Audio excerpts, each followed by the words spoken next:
Hey you, welcome to the I Feel You podcast presented by Project Feel. I am your host, Eddie Wise, and this is season 2.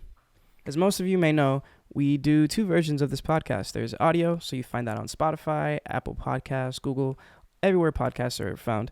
And we also have very special visual versions on our YouTube. If you enjoy this content, please consider subscribing to our Patreon. You get some pretty cool perks, such as getting these episodes 2 weeks early. So again, thank you so much for watching and enjoy the episode.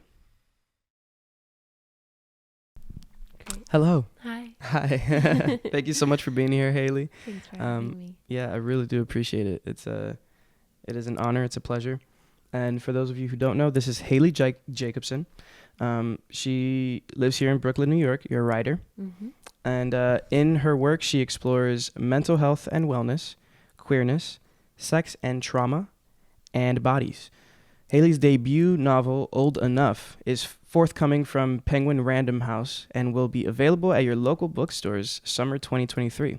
Mm-hmm. Haley is represented by, how do you pronounce this? Ayla Zura Friedman. Ayla Zura Friedland at Francis Golden Literary Agency. Yes. Yeah. A poet in the digital era, Haley reaches an audience of 20,000 readers on her Instagram page. Please stalk her. She loves attention. And Haley is a Gemini, and yes, that does matter. It does. That's great. So yeah, is there anything that I missed there? Is it a pretty good summary of who you are? That's pretty good. Yeah. I actually started teaching my own writing classes as well, so I guess Nice. I'll plug that. That's I great. teach a Yeah. 7-week course called Writing with Confidence. Oh my gosh, that's And, awesome. Oh yeah, I think we have that in here that you do a workshop. Yeah. Yeah. That was one of the things we were going to talk about. Yeah. That it's incredible. Okay. So how is this happening right now? How did you meet Project Feel?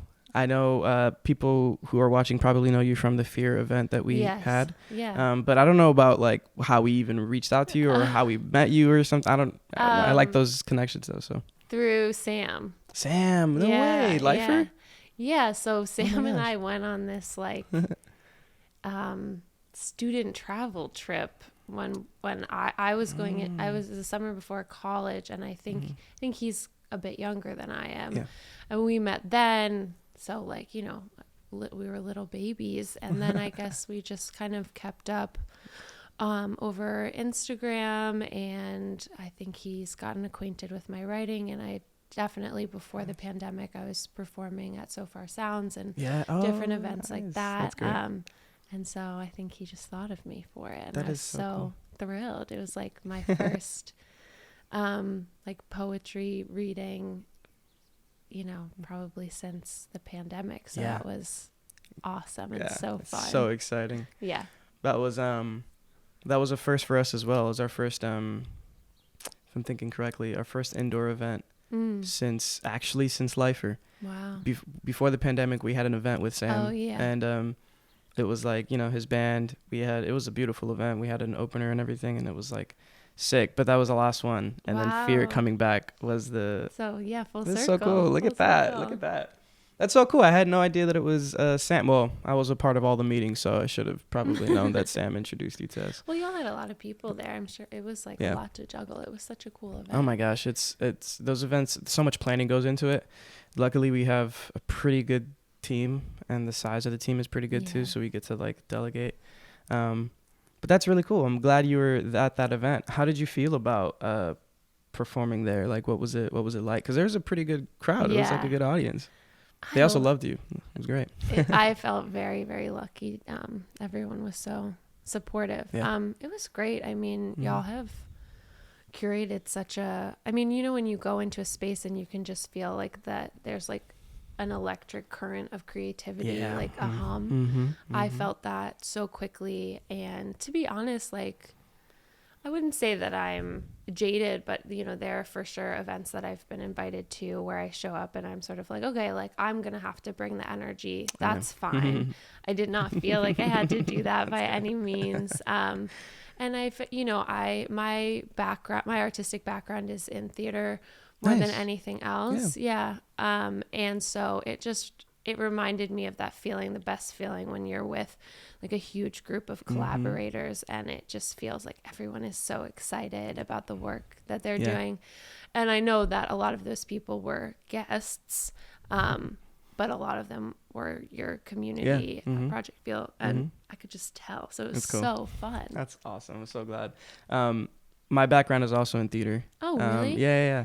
All three of us, we met in high school theater in the theater club. Amazing. And yeah, that's like probably my favorite thing about events, arts events, galleries, concerts, anything like that, is that hum you're talking about. That energy is so unbeatable. Yeah, it's like, it's incredible. Man, it's I mean, it's why we keep doing it. Yeah. Because collaboration and getting together in those groups is just an amazing, incredible feeling, especially when people are coming to support and with that intention, you know? Yes. And yeah, you can feel it. And I'm glad you felt that, because your work, it deserves it. What you do, and you as a human, you deserve that for sure. I can't wait to do it again for sure. Yeah, same. Yeah. So going back a little bit, you self-published a book. Yes, I did. It's called Write Like Prayers. Yes. 2017. 2017, yeah. Talk about that a little bit. What is it like to self-publish, and like, what is that, my what did that book mean to you? It was, I think, a really important experience for me to self-publish, because I wasn't, I think, at a point in time where I was really ready to take the leap and like put my work out there in like a sense where like a random agent could read it, or many agents would read it and then tell me, whether or not they wanted it, which, like you have to be ready to do that, because it comes with a lot of rejection. And at the time I just had like been writing a ton of poetry. After I graduated college, I'd gone through like a big breakup. I had a lot of loss in my life. And so I was writing these poems left and right, and an illustrator reached out to me, just like, another young human who was, working on her art. And she asked if I ever thought about not only illustrating my poems, but also like making them into a book. Yeah. And I was like, yeah, sure, but I don't know how to do that. And she was like, well, where do you even start? Yeah. And essentially she was like, I sort of do, because, she's an artist and she understood like things like formatting and how to like make everything look cohesive and beautiful. And so she illustrated my poems, and I don't know how many we chose, maybe like 30 poems. And then we did like a full like art book. So it was like kind of like a coffee table book type vibe. And I like fundraised for it through like a Kickstarter. And then I raised enough to make 300 copies. Nice. And then I sold all of them. That's so awesome. And then I said, no more. It was a lot of work. I'm sure. I can't, it's so hard to even think about where to start. Like you could Google like how to make a book, but that's like for sure. The amount of resources that would be in front of you. Where do you go? Who's the best place to go to? How many, just even deciding how many copies to make. Cause that's money. You know what I'm saying? That's, right. And if you intend to sell them, then that's the next step, is like, where do I even go to sell these books? Like, where is the best place to go? Right. It seems, when you look at a book, it's like, oh, that seems simple, right? But oh my gosh, not at all. Yeah. I think if I did a self-publishing project again, I would definitely do it without any of the like artistic flourishes. I would just do like a very simple, like little chapbook type thing. Okay. And like, so that I could afford to just kind of make copies, or even like do like ebooks of it. Like a lot of people asked for that, but I just didn't. It was hard with the illustrations and everything. Yeah. But it was, I mean, I definitely recommend self-publishing now that like I'm really interested in like how books are being sold these days, especially as I, just because I'm backed by a big publisher now doesn't mean that I won't go back to my roots of being like quite scrappy with my creativity and how I get things out there. So I've just been like doing a lot of research on like, TikTok and like social media, and how like there's, whole sections of the internet that are just about sharing book recommendations and selling books. And I think we're living in this golden age where like you really can sell your own work in a way that like competes with mass distribution. Yeah. And I just was watching this one author who now like basically has a bestseller. She just published it herself. It's like top 10 in Barnes and Noble. That's like insane. It's insane. And so I'm like, oh wow, like Man. yeah. So I don't know if you're out there listening and you're like, could I? You definitely could. Yeah, for sure. You definitely and you could. should. Mm-hmm. That's amazing. Yeah. I talk about this a lot, of course, because everybody who comes on is this type of artist, but like the era of the independent artist Yes. is very important, and it started recently. Truly, I think it truly started recently because we had the really big artists that were independent before. Mm-hmm. And at a certain point, of course, at any point in an artist's life, they're not so independent anymore, and it becomes more of like a team thing, which I think is super important. But I really do appreciate the focus on that nowadays. It's like, no, you should make yourself before somebody else gets to you to try to make you into something else. There was a time where if you were talented, a label would take you and then completely form you and tell you how to do press meetings. They would tell you how to make your music. They would expect a lot from you. And now with the internet, it's a lot more freedom to just be your own person before. And then somebody comes to you because they like who you created, who you are. Right. And they're like, we just want to back you to sell that. And I think for me, like, I've been writing online for like 7 years now. Wow. And it's awesome. Yeah. And but there were lots of times where I was like, what is this all for? Like, oh my gosh. What is it gonna like lead me to? And now like going into these like meetings with, I had plenty of rejections and passes along the way, but having conversations with editors and being like, hey, tell me about your publicity team. Like, tell me like, how are they going to do it as well as I do it? Like, how are they going to help me? Because like, I know what I'm doing. Like, I know the ins and outs of like how to sell myself on the internet. So like, important. I ended up having quite a bit more of power than I realized, where like it was more so it seems that like publicity is very excited with what I already know how to do, and they want to like work with me on that, as opposed to, I mean, like, and also publishing can be a really like fuddy-duddy industry. It's like still stuck in the trenches of like very old cis white men, being like, this is a good book, let's sell this good book. So just like, I'm going into an industry that is not as like fast paced and up to date as I am as a person. And so just to kind of like look back at how I started and where I am, it's like, I always knew that I wanted a book deal, and I always knew I wanted to write a novel, but like I really ended up being like the master of my own fate, in that like I'm the one who understands how to sell this novel.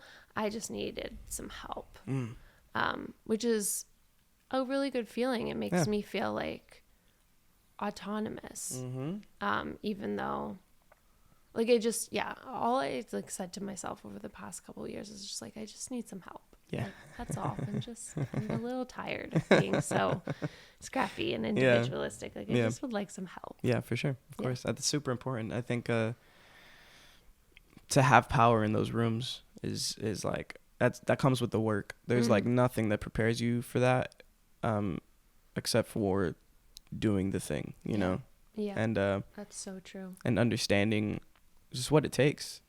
And also in some ways being successful in that as well, and like seeing the response that people get. I think a huge part of everything we do is that audience feedback and that audience response. And it's rare to get a good amount of that feedback and like really see what works and what doesn't. But it's like, it's just work. You gotta work on those details. So like it's a lot. So I'm glad you do have that power for sure. That's awesome. Me too. So for Write Like a Prayer, you said that you had that friend who who decided to like help you in that venture, or talked about illustrating, I guess is what the...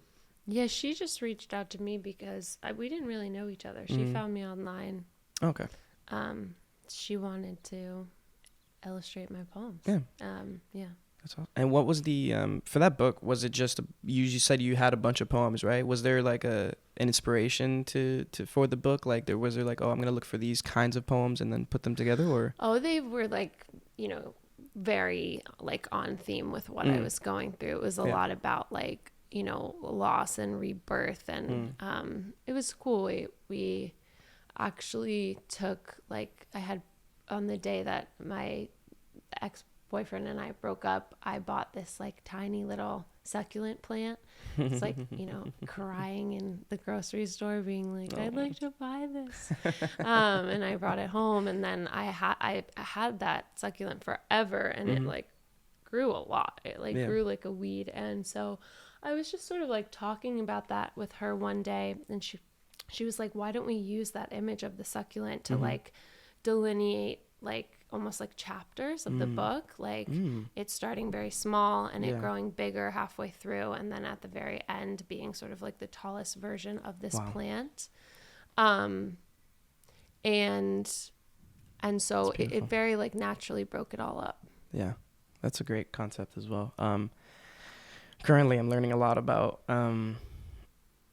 the cycle of like life and death, and like the idea of loss and rebirth. So which, I mean, I think everybody deals with that on the day to day, but I've been like kind of face front with it. Like it's like been very apparent. So that's beautiful. I actually would love to.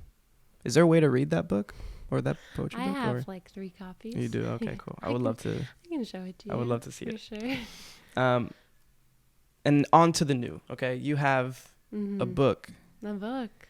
Coming soon. You said summer 2023. Yeah. Why do we have to wait so long? Because the I'm publishing sure there's a lot of work. Is so slow. It's called Old Enough. Yeah. And it's about the queer community. Kind of? Yeah, kind of. Okay. It's about sure, that's like a huge element in the book. It's about a college sophomore. Her name is Savannah. She's like newly out as bisexual. She's finding her people. She's finding her community. And then one day at the kind of the start of her second semester, sophomore year, she gets a call from her childhood best friend who announces that she's getting married. And Savannah is kind of like catapulted into her past and the person that,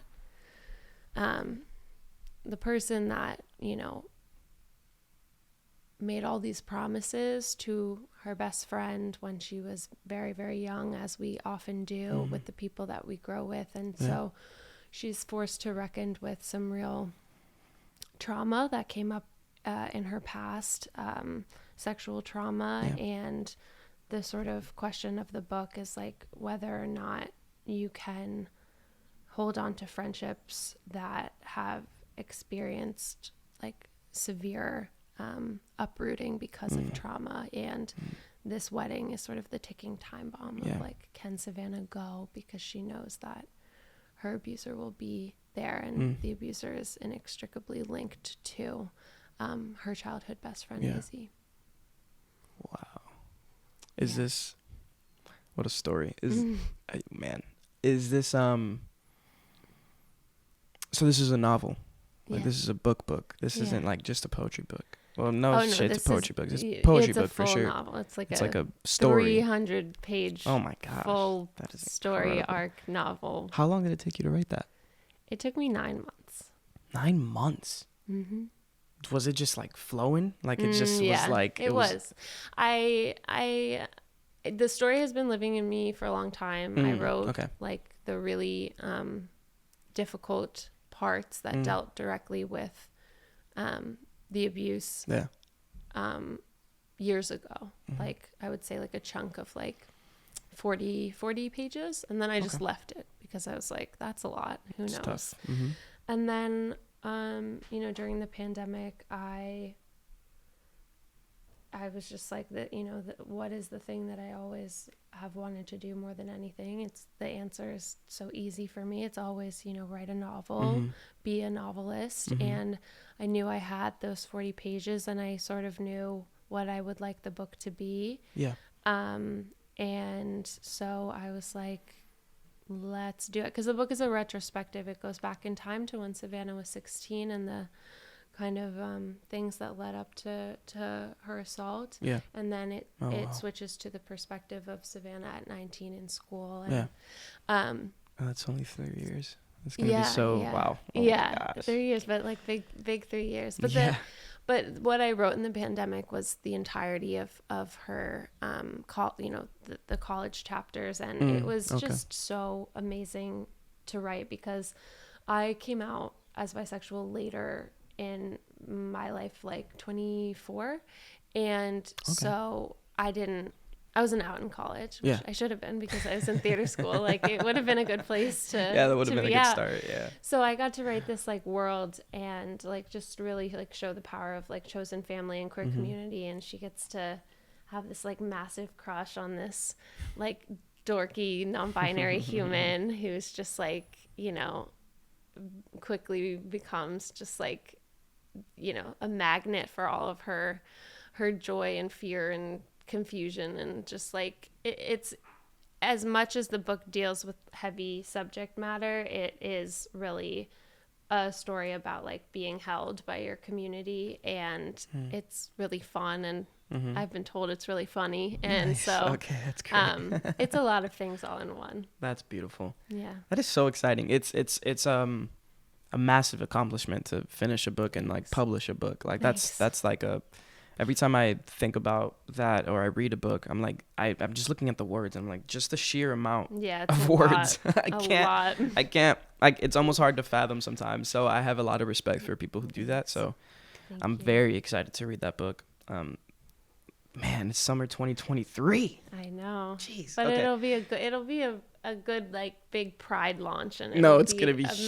Massive party, and it'll be so fun. Yeah, I'm so excited for that because I mean, with time, excitement builds up, and I think it becomes much more special when you have to like really wait for something, when you have to be patient for it. It just makes it all the more like exciting. And I also now, despite having finished the whole book and gone through 3 rounds of edits with my agent, now I go into 4 months of editing with my editor. Wow. So for me, it's like I have quite a bit of work to do before I get to like do the fun stuff. Oh, that's awesome. So I'm just really like they say that not they, like in the publishing industry, it's kind of important to be at the point with your novel that you're like, you have done as much as you possibly can on your own, and you know that you can only take it further if you bring in another person, and that's when it's time to find your agent and your editor. And so I am so excited to be working with my editor Pilar, because I can't look at my book by myself anymore. It's 300 pages. I'm just like, what am I supposed to do? Yeah, it gets so even with just to like think about how I would even relate when I'm like creating like I'm on an edit or something, and or like a music. It's after a while you just spent so much time with that one thing, and it's like it's almost like an amalgamation in your head now. It's not even the piece, know, it's just a bunch of things in your head a bunch of emotions, a bunch of like, it almost feels numb after a while. You're like, it's like tough. And I think that's where collaboration is like exactly super key. Yeah. Yes. So I'm so glad. Is the editor the person you're working with? Is that someone from the agency or someone you know? Or so the way when you write a book, so first you have an agent. So I have my wonderful agent Ayla, and then your agent pitches your book to a ton of editors. Is it okay if I move this closer? I can. If you want to lean back, you got it. Okay, I just do this. Yeah. So then your agent pitches your book to a lot of different editors, and then hopefully one bites. And so Pilar works for Penguin Random House, the publisher. So like I have my agency, and then I have my publisher. And then so within Penguin Random House, there are imprints, like so like smaller publishing houses. So the one that I will be published under is called Dutton Books, which is really cool. They only publish 50 books a year. Wow, it's like that's cool. It's just like a tight knit community, and they're doing some like really really cool projects, and I just feel really blessed to be like working with Penguin, which is massive, but then get to be like, you know, with this much smaller publishing imprint that is like really taking care of me. That's so cool. It's like a okay, I see how that connects. I don't know much about the publishing industry like at all. It's most people don't. I certainly didn't. Yeah. I literally went in to writing my book and was like, I know nothing. I truly know nothing. And somehow I'm going to do this anyway. It's super important to accept sometimes that it's like, I'm lost. I'm just going to be taken with it and learn as I go along. I'm reading a book called The Wisdom of Ignorance right now. Oh, that sounds good. Yeah, about Alan Watts. Oh. And it's about kind of just, you know, if you try to swim, you're going to sink. And when you try to sink, you float. So it's like the idea of just, okay, there's no telling what's going to happen now. Yeah, exactly. But hey, let's go for it. We're going to figure it out. It's truly fake it till you make it. And like, the desire to do it has to be stronger than the fear of failure. And that you just got to remember that every day, even when you feel like just completely confused. Yes. That's beautiful though. I'm very excited again for that book. It must feel like a great accomplishment, but how do you feel like you've progressed as a writer throughout this like process? Writing my novel? Yeah. I feel like I'm a lot smarter. I think I'm just so my biggest fear when I set out to write my book was that I thought perhaps I had fried my brain from only writing on the internet. Okay. I was like, what if I only can write a certain character count? Like, what if I have a caption limit? How am I supposed to go from 500 words to 80,000? Like, how is that going to happen? And like now I can joke about it, but I was like deeply frightened about this. I was like, my attention span is so limited. Yeah. I was like, I'm constantly taking in like bite-sized content. How am I going to find like the work ethic to sit and stay and just keep writing? And so I'm just like, it really has shown me the power of the human brain. Like, I feel so proud of myself that I can sit down and write, you know, between 1,000 to 3,000 words in a sitting, which is basically 3,000 words is like a shorter chapter. Yeah.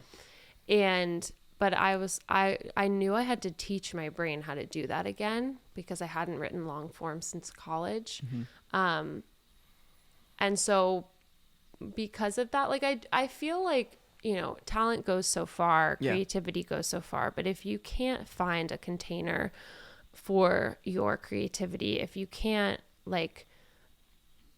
apply like skill and tools, you're never going to go any farther than that. Like there is a discipline to each of our crafts, and we have to know the ins and outs of it in how they relate to like our working style. And I was like, what the hell is my process? Like I can read all about like fucking Hemingway's process, but like I don't want to be like Hemingway. So like what is it? And so now I feel like, and this is always subject to change, but I really do feel like I have honed my process as a novelist, and that is huge. Yeah. It's huge to know, okay, if I sit down and I lay out my plan for the day like this, I will get work done. And as someone who like, I did not do very well in school academically, I was always very scared that I wasn't a hard worker, that I was lazy. Turns out I just wasn't inspired. It's just so meaningful to me to be able to like look at myself and be like, oh my God, you work really fucking hard, bitch. Like you are a hard worker. Like hell yeah. What was that? My phone. Oh, okay. And so I think like that's how I've grown. It's like maybe not the most like interesting. Oh my gosh, don't even say that. It's so incredible. I think you're speaking to my soul. That's a massive struggle. I've always I also didn't do well in school. And I don't think in high school I did a single piece of homework. Oh, same. Like at home, I don't think I ever did work. I just got home and I don't know what I did, honestly. Played video games, or eventually in senior year was doing theater. But it was like, that's also something I'm finding that right now, honestly. Like I'm kind of combating the idea that like I feel so uninspired by things. Like I feel lazy, you know. Like I get up, and it's getting much better, especially with this podcast and the work that I'm doing now. I'm feeling myself get more motivated to do things. But before, it's like since I've been here, it's in New York, it's been like almost 5 years, I think, at this point. And the majority of it was spent kind of like just working, a job, like, and then coming home and not doing much else, you know, doing some fun things here and there, but never really focusing on one thing. And to speak to, wow, that's beautiful. Speak to that idea, like, if you don't mind, a little bit more. About inspiration and why, like, how did that mindset change when you were like, oh, I'm just lazy. Oh, I'm just not like, what triggered that? Like, you just not being inspired. Well, I went to school for theater, and it was the first time in my life that I realized I was no longer concerned with being pretty or being liked. Nice. Because I was just so interested in what we were doing. And I think the moment I realized it was like a Friday night. I had a presentation on Monday, like a theatrical presentation, but for a more quote unquote academic class. And my group, we went to school. We went to like our school building, and we were there like till like 2 a.m. working on this project on a Friday night. And I was like, oh, I care. Like I deeply care. And I had to like really unlock that within myself, but I also needed like permission to care. In high school, I went to like a very cookie cutter high school. I was way too distracted by wanting to be popular, wanting to be beautiful, wanting boys to like me and want me. And that really like did not work out well. I was very bullied, and it was a really hard experience. And then I just needed to get out of there. But I had two options, right? Like I was so demolished by my high school experience. I was like, I could just choose to not care ever again. Or I could like maybe listen to my mom, who was like, I think you'll like school. Like, I think you will. And I was like, no, but I'll go. And I went, and I really did deeply care. And it was just like the most amazing and comforting feeling to be like, oh, wow, I feel like I have purpose.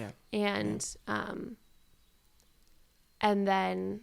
then my, like, truly my definition of what working hard for me changed. Like, it wasn't how my dad works hard. It wasn't how, like, you know, my friends or peers who are really good at academics in high school worked hard. It was like how I worked hard with my own creative craft. And I'm the only one who knows that. And you're the only one who knows that. And like, for me, creativity has its seasons. And like, there are just going to be months and months where you just don't feel like you're making anything new. But that doesn't mean that we like don't take our craft seriously. So like labeling it as laziness is only going to hurt us in the long run, as opposed to like telling myself like, oh, I think I'm like hibernating right now.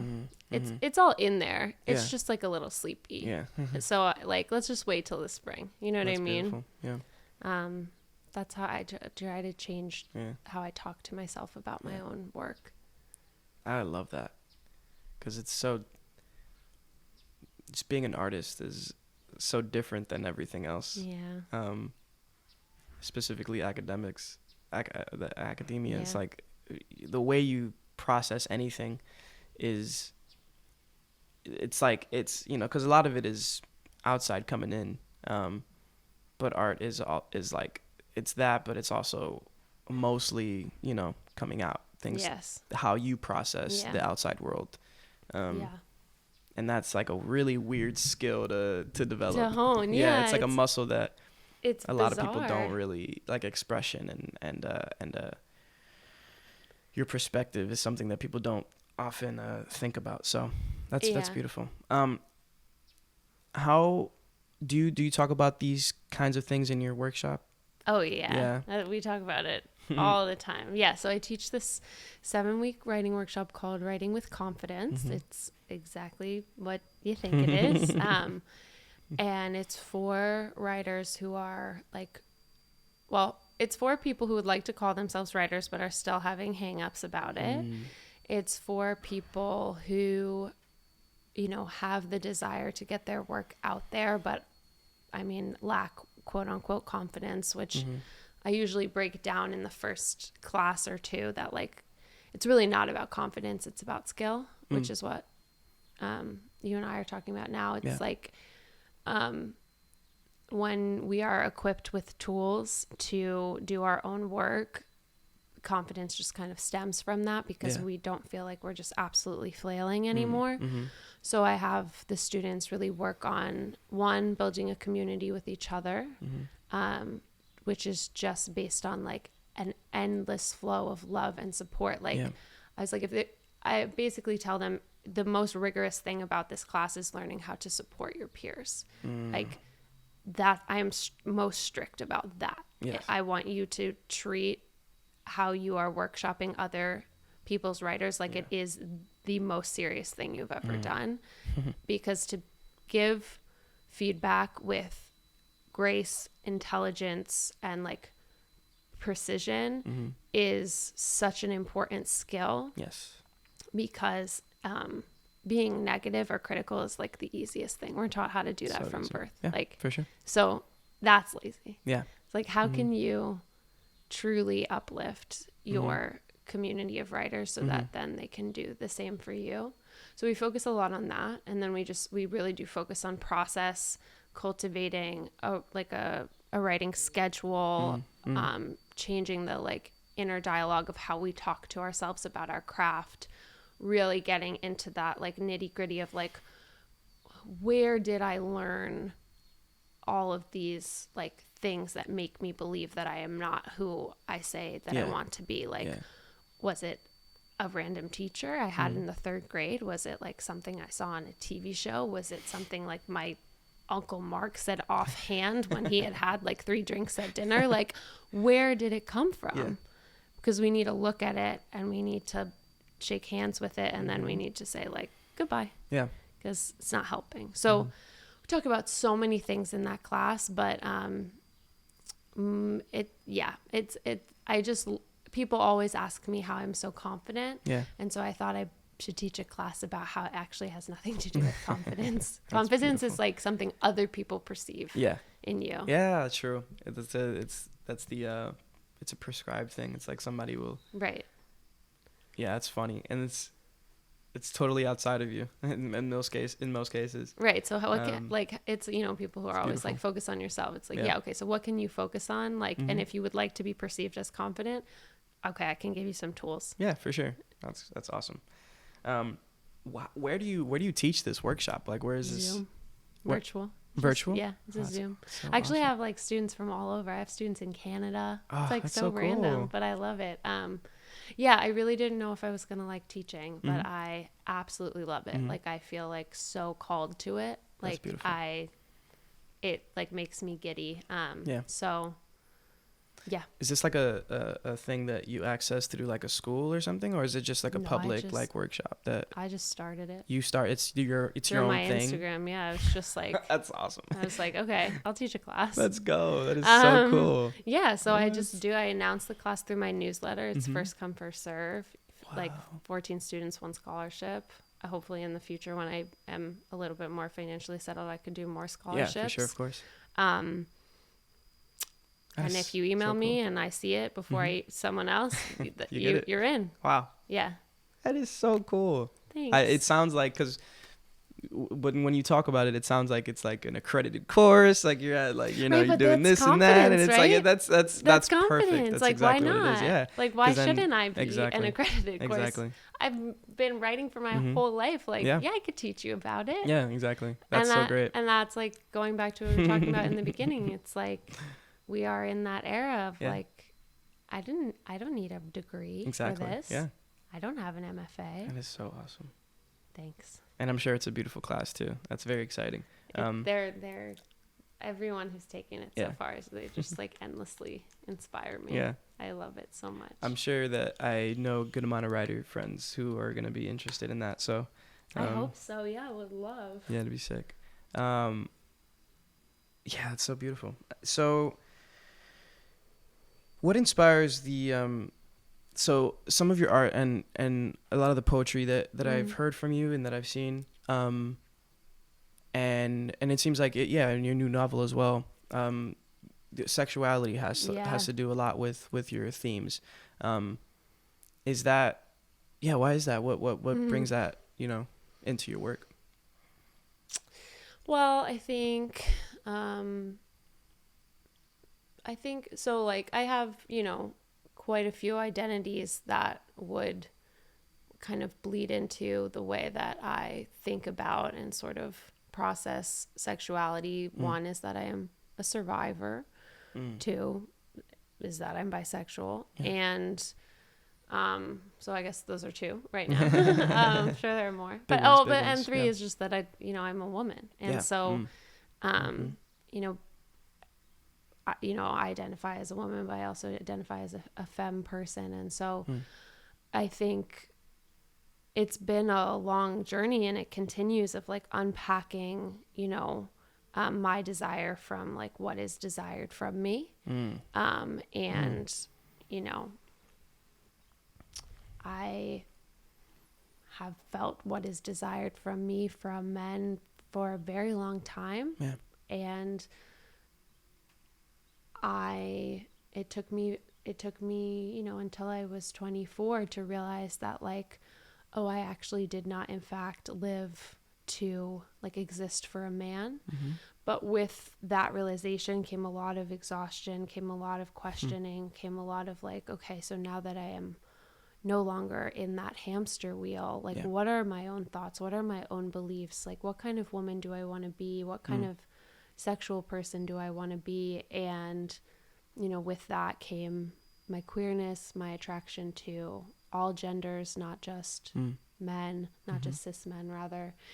And so it, has poured into all of my writing because it's just been very present in me. And sort of like, being a bisexual person, being a bisexual femme person, like, there's so many misconceptions about bisexuality, but I think something that people don't know is that bisexual people within the queer umbrella have the highest rates of suicidality because like our identity is constantly being questioned. So we've already joined this group of humans that have come together because they have been othered their whole life. Yeah.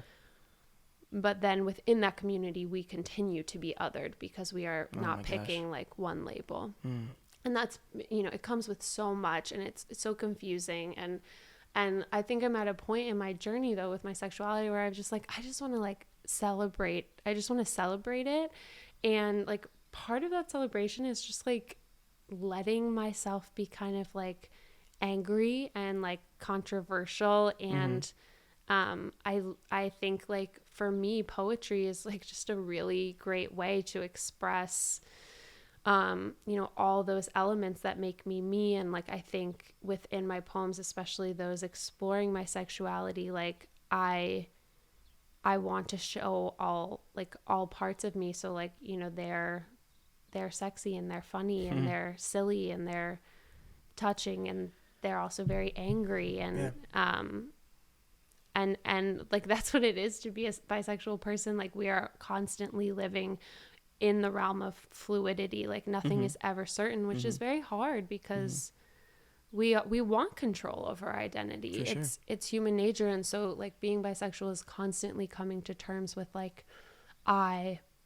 live in a fluid place. I am a fluid person. It's uncertain. It's ever flowing. You can't, I always say you can't measure the ocean. Like it's just, you know, water is water. And so, yeah, I mean, it's so present in my work, especially over the past, like, I don't know, 10 years. It's about like reclaiming your sexuality in a lot of ways instead of having it being it being prescribed, molded by someone else and then given to you. Yeah, that's beautiful. And you're a Gemini. Oh yeah. So I feel like all of that kind duality, of makes sense, right? Yes, always, constant contradictions, and Gemini is like the sign of communication. So all I ever want to do in life is like use the power of language to like be understood and to understand other people. Like, it, you know. There's nothing sexier than that. Like, it's just the best thing in the world. 1000%. I agree. Yeah. That's beautiful. Yeah.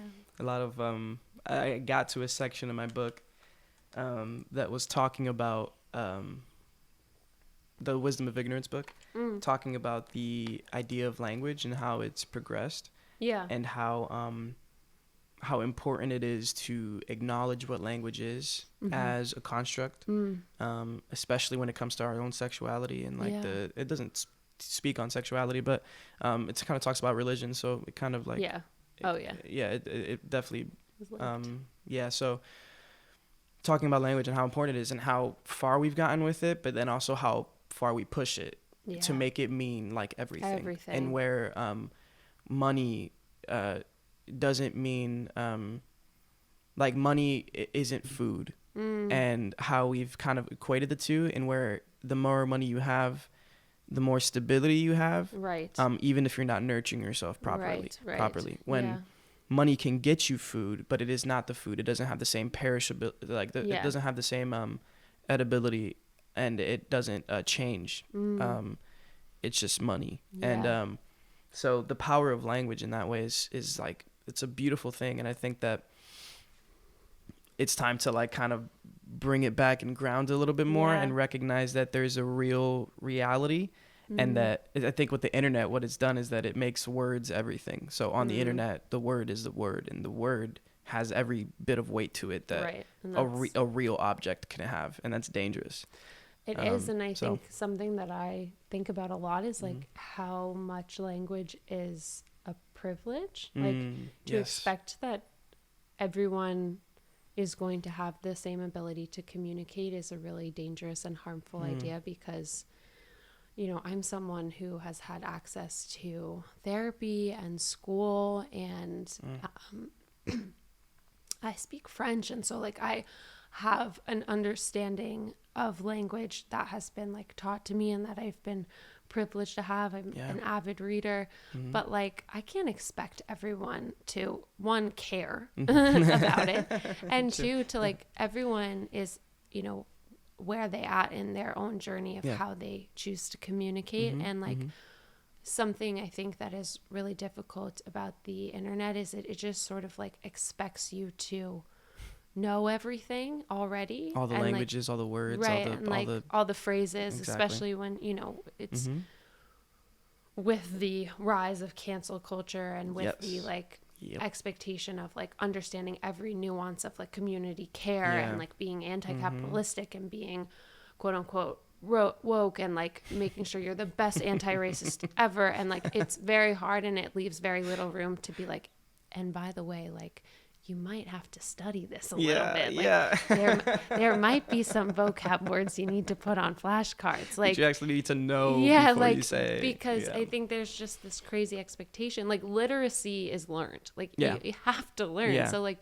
even like as a queer person, like there's so much language like in our sort of like queer canon like now I'm on the other side of it, so I know most of the terms, but oftentimes when people come out, they're so overwhelmed because they don't know what, you know, this phrase means or this reference means, and it's like, well, you just like let people learn, and also does it matter that much? Like you not knowing like this reference from this gay TV show does not like it's not lessen your queerness. It's so you like who you like, and that's gay. Like that's just it. Like it's actually like really simple language. It's like really pared down. And I wish, I really do wish, because I think that that part of the community is kind of what alienates a lot of people. Oh my God. And I really do wish we were able to just like simplify it so that people who don't understand can understand. Yeah. And even if they don't get you, or even if they don't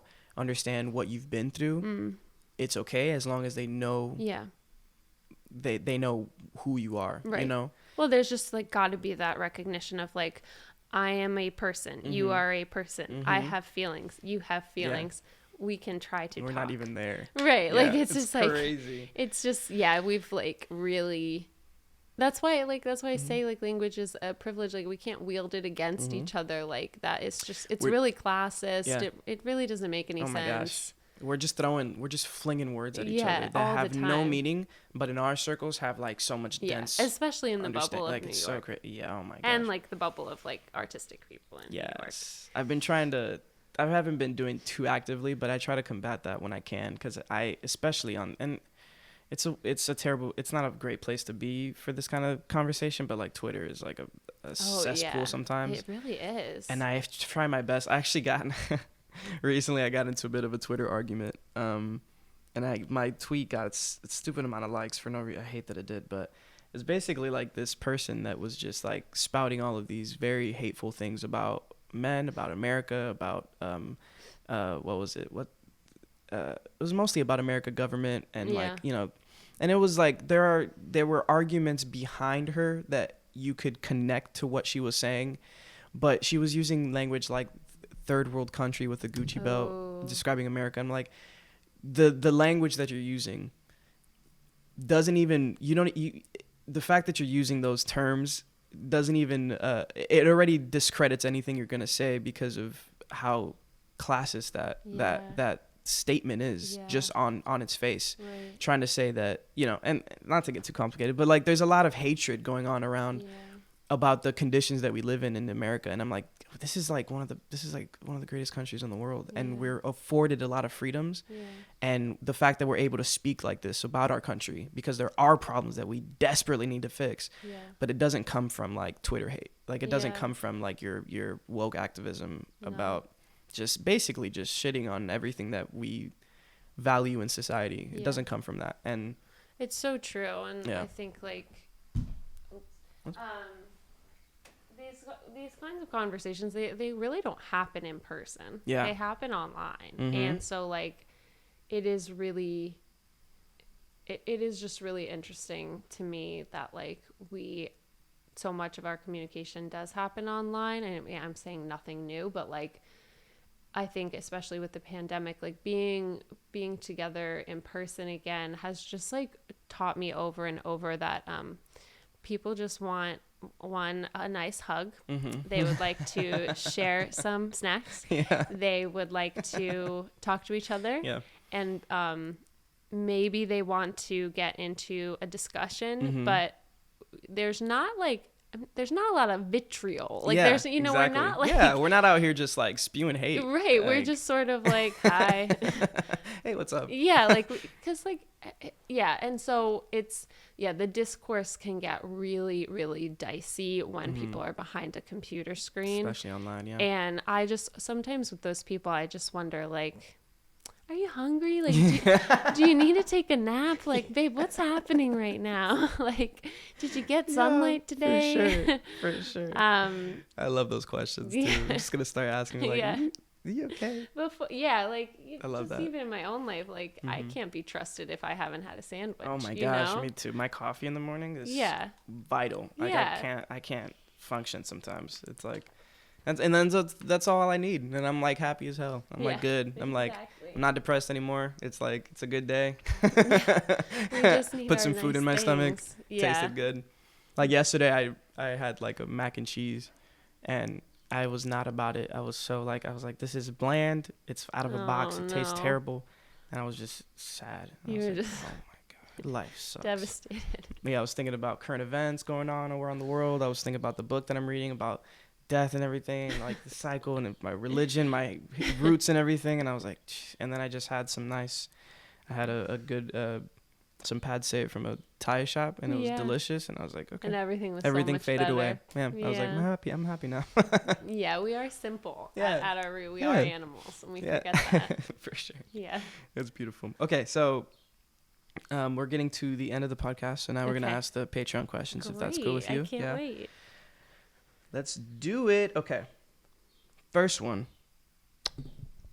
How do you prepare for your spoken word performances?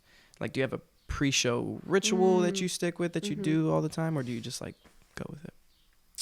I think the thing that comes up for me every single time is like kind of this sense of imposter syndrome of like, are people going to be interested in listening to a white blonde oh my gosh, cis girl read poetry about sex and bodies and men and queerness, and then I just have to be like, well, I'm gonna do it anyway. So and no matter how many times I am greeted by just every single kind of human imaginable being like, loved that, connected so much with it, I just still like will get those jitters. And so what I try to do is just instead of doing that, I try and like, I always like to print out my poems. I like to decide what order they're going to go in. I try to like create like a connective tissue between them. Like the assignment from y'all's event was like fear, and so I was kind of doing some preparation of like, how do I define fear within the poems that already exist? And so things came up for me in that way. And then just practice, like, for sure, just reading out loud and kind of getting into the cadence and everything like that, and making sure I'm not like thirsty, things like that. True. And all of that are like, it's just to say I need those little rituals so that I don't get in my head. I mean, like, I was blown away by the poet who went on before me. I forget his name, but I have his book. Yeah. Oh yeah. And we follow each other on Instagram. That's great. Now, so great. And I was like, oh no. I was like, here I go. I'm wearing a dress. Like, what is happening right now? But it was so great because like you tap into your artistry, and then again, it just always goes back to like, I am a person with feelings. You are a person with feelings. And even though my experience is going to be so hyper specific to me, I always teach my students this, like, the more specific you are to your human experience, the more universal it's going to be. When we try to be vague and just sort of like name mysterious feelings, relatable, it's not going to feel like anything. But if we talk about just the utmost specific experience, details, with the details that ground us in a time and place and sensation, even though I haven't lived in your story and you haven't lived in mine, I'm going to conjure up feelings that are completely connected, and I'm going to have that like visceral response. And so I try to remind myself that. I remember speaking of details, there was a one of the poems you actually read, and it's starting to come back a little bit. I have terrible memory, but you were talking about being seen. Were you in a shower and it was through a window of some sort? I was at the beach, and I was like house sitting at this incredible house, and there was an outdoor shower, and I was up on the top floor in the shower, and I turned around, and he wasn't looking at me, but I could see that there was like a middle-aged man that if he were to turn around, he would see me. Oh yes. And that detail, right? Yeah. I would never be able to understand as a woman what that feels like, and that looming presence, and what could happen in that moment. But I can definitely, because of the specificity of it, and because of the idea that it's like it hasn't happened yet, right? But it could. It's that feeling before that's important. Yes. A lot of the times as a writer, the more interesting part is when that person sees you and that connection, and then like what he does to you, right? But the most interesting part is the fact that it hasn't happened, and it might not. Right. But talking about like, that's where ambiguity and the that's the general that anybody can relate to, but with the most specifics, the most detail. Right. And it almost helps connect you to people who aren't you, more so, and especially people who aren't women, or have women the body of a woman. So it's beautiful. I love that. Thanks. Yeah. That's great. Thank you. Yeah, that's great. Okay. Next question. How so you do a lot of public speaking? Is like I have done a lot of public speaking. Okay. I'd like to do more public speaking. Okay, cool. Yes. What's that journey like? Like, is it just when you say public speaking, is it like your poetry, or just like actually speaking? Like, I mean, I just love to talk. No, I absolutely love to perform. I also just love to be having conversations with great people. I love podcasts. And I would love to, like, you know, do more like speaking events, like Q&As, panels, like you know, just like go do in-person workshops would be so fun. But I think, you know, if we kind of like dial it down to my some sort of New York sound effect is happening like now. That was weird. That was okay, let's hope everyone's okay. Like, I do think something I think about a lot is, so I did go to school for acting. I went to like a tried and true acting conservatory, very small, very like competitive. It was not, the acting part was not great for me. I felt very like, I felt like everyone was taking things like so seriously. It was like, you know, you did high school theater and so did I. And what I loved about that was like, it was so fun. It was so playful. Silly. It was so safe. Yes. The play, that was everything for me. That was so healing for me. Then I went to college and everyone was taking it really seriously and it freaked me out. Yeah. And what's more is that I was not being given roles that made any sense to me and who I was. And even within that, any assignment that I got, I just never felt emotionally connected really to any character. And I was like, well, this isn't good. Like, this is the thing that I told myself I wanted to do. Yeah. What is happening? And then I started writing my own plays. Yeah. And that's what I focused on for the rest of college, is learning how to produce plays and write my own plays. Oh, that's beautiful. And then I got out of college and I just was like, you know, I got to put acting on like the back burner. I'm not even sure that I want to do it. And so I was like, well, what are you going to do with that whole fucking BFA you got? But it's cool. I started my own theater company. That was great. And that's like a whole journey. But then I did that at one point too. yeah, the best. And then I had this amazing experience of reading my own work out loud. And being like, this is where it all makes sense. Like, I have all those skills as an actor. I just needed to be reading my own work. Yeah.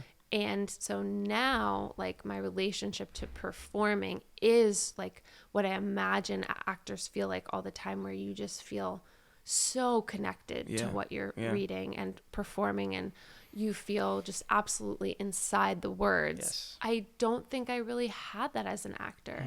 Perhaps if I performed in my own plays, I would. Maybe, but probably. But now I'm like, I bring all of that in with me, all my training, all of the things, the wonderful things I learned from my teachers about performance. But for me, the visceral connection to my own work, because writing is such a holy experience for me that I can't help but tap back into that magic when I get to read what I've written, which is, you know, from the body, of the body. Yeah. So that is why I love, like, you know, performing my poetry. For sure. Yeah. That's beautiful. All of that just speaking to the soul right now. Last question. Great. How do your poems develop? Like, what are, I guess, the stages of your poetry? Oh boy, I don't think this is that interesting of an answer, because it comes across as really a little bit pretentious. But I'm a very fast writer, so I just sort of sit down and write, and it's done. And I really don't edit. It's like, maybe 20 minutes per poem. Obviously the book is a different story. Oh, of course. The book is always the poems usually my creative nonfiction, they do pour out of me a little bit. But I do like to tell people that it's okay to marinate on your writing for as long as you need to before it comes out. Yep. Oftentimes I'll be like, oh, I really have a poem brewing. Like it's brewing in there. It's just not ready yet. And then all of a sudden it will be time. Yeah. Usually when I'm like on the subway or like just in the most random spot, and I'll just pull out my phone and there it is. That's great. So I think also that experience can be like fabricated, where like you can sit yourself down and set a 20-minute timer and be like, I am just going to write until this timer goes off. For sure. So you can kind of like rework it so it like, you know, it does, because spontaneous like creativity, just like spontaneous desire, like sexual desire, like a lot of times it just doesn't magically come. You need to like create that desire. You need to spark it. So, you know, you could read something sexy, or you could write something, and the creativity will come from there. I love it. I love that connection. I understand it completely now. Cool. So that was the last Patreon question. And now to end off the podcast, what we usually do is you'll start by kind of saying what's coming up, if there's any way we can support you within the next few months, or talk about what you have going on, and then give us a few words of wisdom, if you're feeling anything, or something you've learned recently, whatever you'd like. So this is for them. Oh, this is why I should do this to the camera. You don't have to do it to the camera, but I'll do it like a little bit to the camera, a little bit not. I think so. What's coming up next for me is that I have to stay still. No, you're good. You're good. Okay. Yeah. What's coming up next for me is, I just started a new Writing with Confidence workshop, so my next one won't launch until like May-ish. But if you are interested in taking that workshop, you can sign up for my newsletter, which is in my Instagram bio. And that just really brings me to what I ask everyone is, if you follow me on Instagram, that is just sort of where everything is. It's all in one place. And so you can learn updates about the book, pre-order. You can read my writing as it comes. Now I'm just a fun person to follow. And so I really like to just direct folks there. And then, you know, that's where I'll be updating about the book. For sure. I'm new to Twitter, but I don't think I'm that interesting on Twitter. So that's kind of like what's next. Yeah. And then words of wisdom. Something that I like to tell like all creative people is your gift, like it is selfish if you keep your gift to yourself. Art, like the thing that we are often most grateful for in our lives is how art has made us feel, or how art has made us feel seen.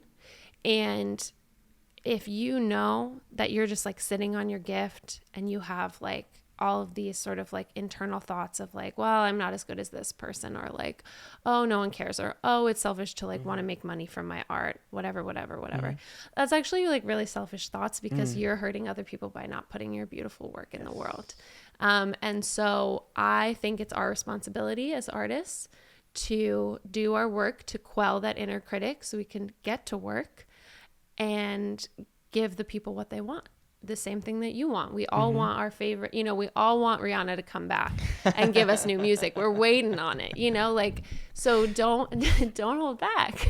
Don't be selfish. Don't be selfish. Don't keep it in. Because that, you know, you're just sitting on your well of creativity, and that energy flow is just getting really stagnant and stuck.